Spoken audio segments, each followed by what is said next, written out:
Le 7 octobre a souvent été perçu comme une sorte de remake du 13 novembre. On a réagi comme si la France avait été directement attaquée. Emmanuel Macron a même appelé à renouveler la coalition internationale alors que la France n'était pas menacée. Rappelons que la coalition internationale combattait Daesh, une organisation dont le projet assumé était l'établissement d'un califat mondial, et pour cela, frapper différents territoires. Pourtant, le Hamas est une organisation certes islamiste, mais qui vise à la libération de la Palestine sous occupation israélienne.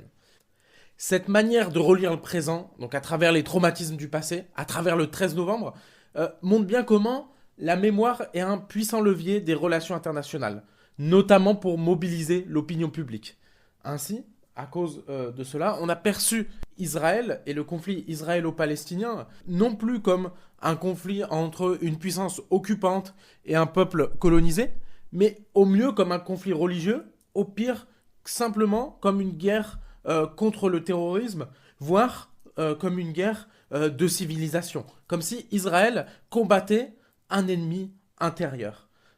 D'ailleurs, Netanyahou le premier, sur une chaîne de grande écoute, s'adressant aux Français, disait « C'est votre victoire, la victoire de la civilisation judéo-chrétienne contre la barbarie. » À chaque attentat se recrée le fantasme de l'ennemi intérieur. J'en ai moi-même fait l'expérience dans un cadre pourtant très éloigné de la géopolitique.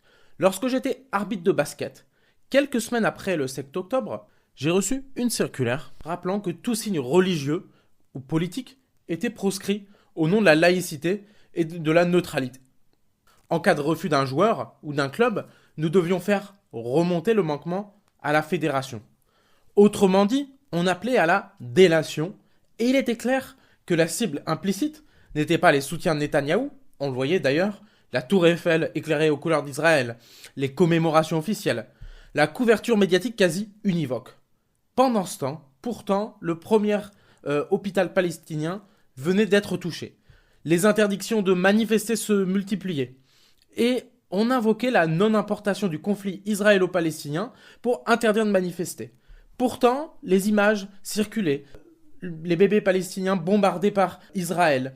La frontière émotionnelle n'existait pas, en clair. Et à force de constamment penser à cet ennemi intérieur, le pays des droits de l'homme, qu'est la France, en a oublié qu'il y avait un massacre, un génocide, comme l'a dit l'Organisation des Nations Unies, en Palestine.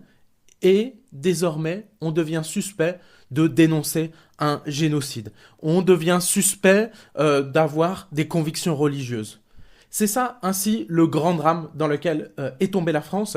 Et le pire dans tout ça, au summum de tout ça, c'est que ce que beaucoup de nos élites ne se rendent pas compte, ce que beaucoup de nos concitoyens ne se rendent pas compte, c'est que comme les images de Palestiniens massacrés, les images aussi de nos politiciens proclamant des discours islamophobes passent aussi les frontières.